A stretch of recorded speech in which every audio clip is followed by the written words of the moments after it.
being paid, or how they're being paid, what they're being paid for.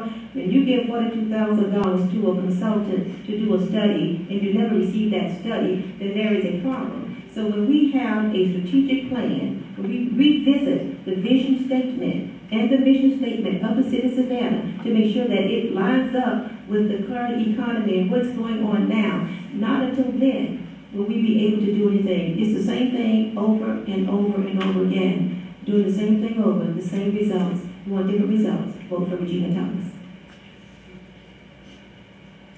You know, one of the things that we've had so many of these forums, that everything I say, they wind up in their speeches the next time. So I'm concerned that the opportunities that face in Savannah is one, military,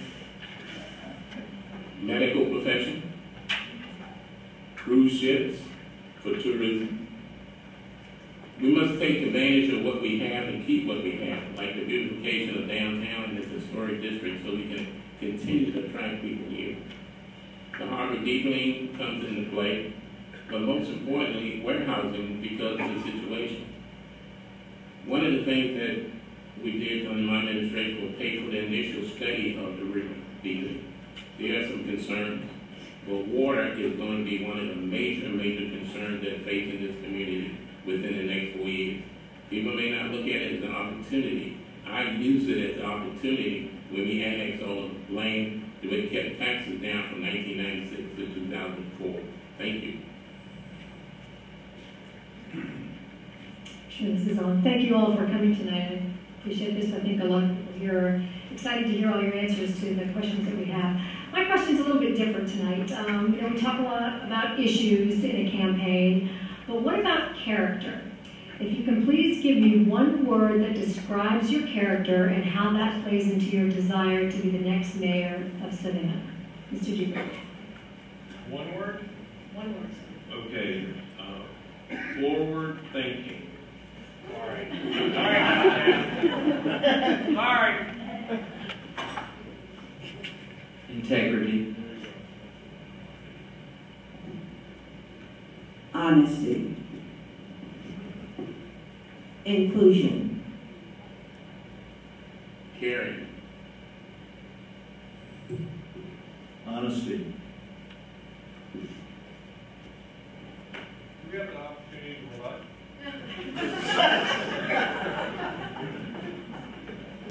Two of these city council members, one of them said integrity and another one said honesty.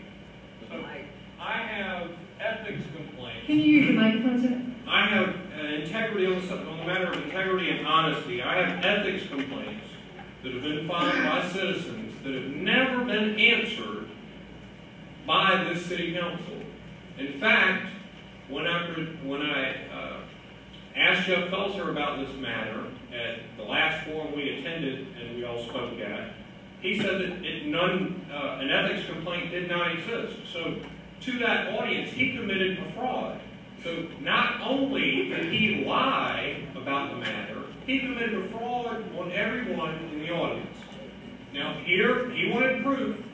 So here we go to the liar, lawyer, city council member who's also now proved himself to be a fraud. People will remember at the last forum, and here you are, Mr. Felser and Ms. Jackson. And the media already have copies of this, and they've had it and known about it for months and months. So you will have to ask WTOC, SAV, the Coastal Source, Thank you, Mr. Dewberry. and the newspaper why they won't bring this information to your Mr. Dewberry, your time is up. Thank you. I'd like to change my answer if I could.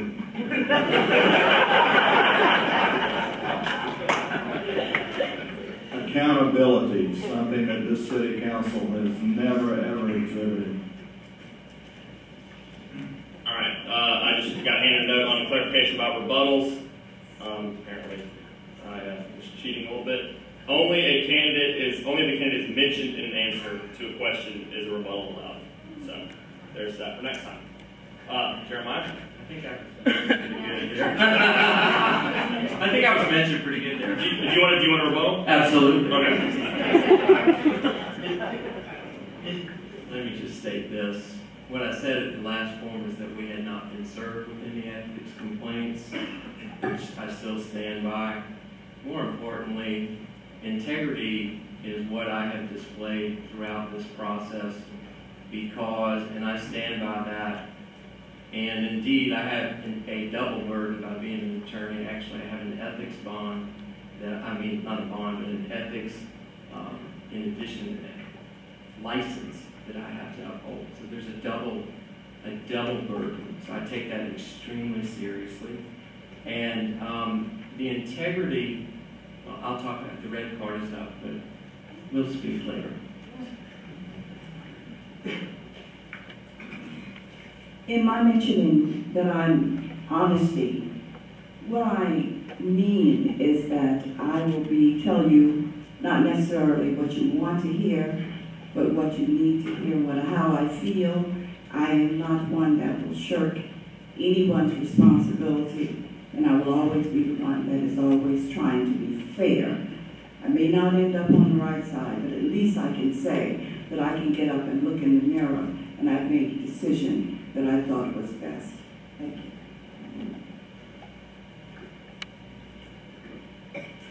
Good evening. Thank you all for being here this evening. A controversial issue of concern for voters this election is the fate of the city manager, Rochelle Smolatoni.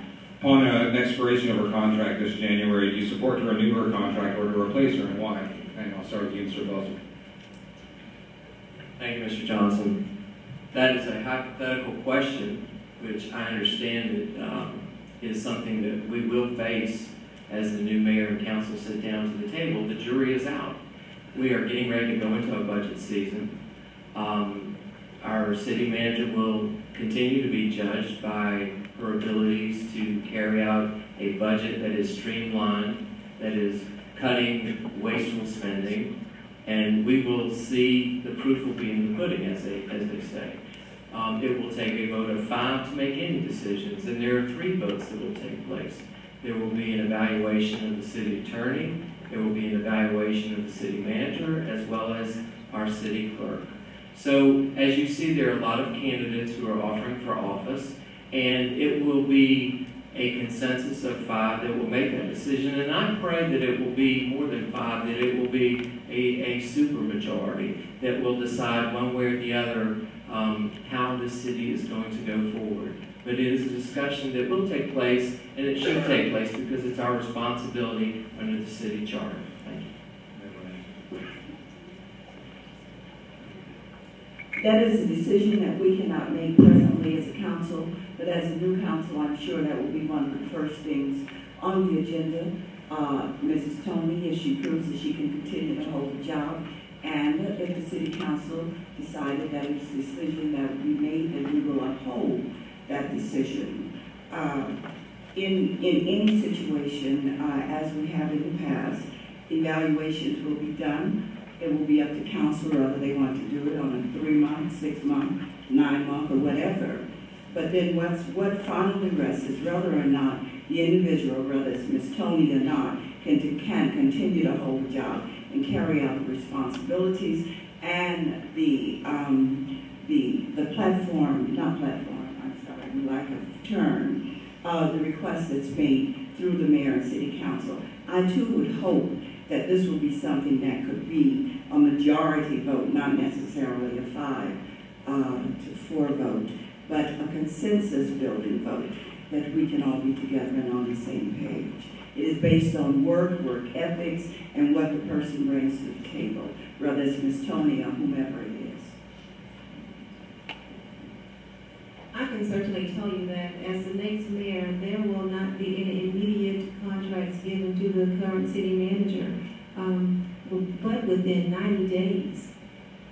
I, as well as the other 8 council members, would know if we would want to extend her, offer her a contract for however long that the mayor, council, majority would like to give her a contract for, or whether or not they think that we would need to do a national search to locate another city manager. I think that we must do our due diligence for the city. There will be some things that we would need to get from the city manager in order to determine how well she will cooperate and work with the current mayor and the city council in 2012. That's a very hypothetical question that you're trying to trip everybody up on. But the point is that if anyone who knows the city charter basically knows the mayor can terminate the city manager at any time, but within 72 hours, the council has to affirm it with a 2/3 vote. It's a performance issue, and I'm not going to maintain my answer to that question until I become mayor, and then we have to deal with the performance. I don't think anyone so far has answered the question. Here's my answer. This process was flawed from day one. It was already predetermined who was going to be our city manager. They spent $45,000. They wasted $40,000 of your taxpayer money. As your mayor, I will call for a new search for a city manager, and I will also ask the state legislature to put into law an ordinance that says if there's less than 2 years left on a council's term, then we will appoint an interim city manager and wait until the next city council comes to make a determination who's going to be the next city manager. That's my stand. Yes, elections have consequences, and so I'll go back to my graduate school days, and I was worried about my final score, and the teacher told me, you know, you get what you get. So we went through this election process, and we elected our city council, and that's one of the few jobs that they have in hiring an individual. So ask the folks now, and read about it in the paper, we did a national search for the best person for that job. And despite there being a 5-4 vote, we get what we get. I'm impressed with Miss Small-Tony from what I've seen so far, but I will tell you this, and I go back to 2006. I complained to the city council about allowing the city manager to exceed their spending authority, which required the council's consent. Their response to me was to raise the spending authority from $10,000 to $25,000. And now they wonder, where are all of these $24,995 contracts coming from? You gave them this ability, this authority, you gave them a blank check. So I will reduce the amount that the city manager is allowed to spend at her sole discretion. And I'm all for giving everybody a chance.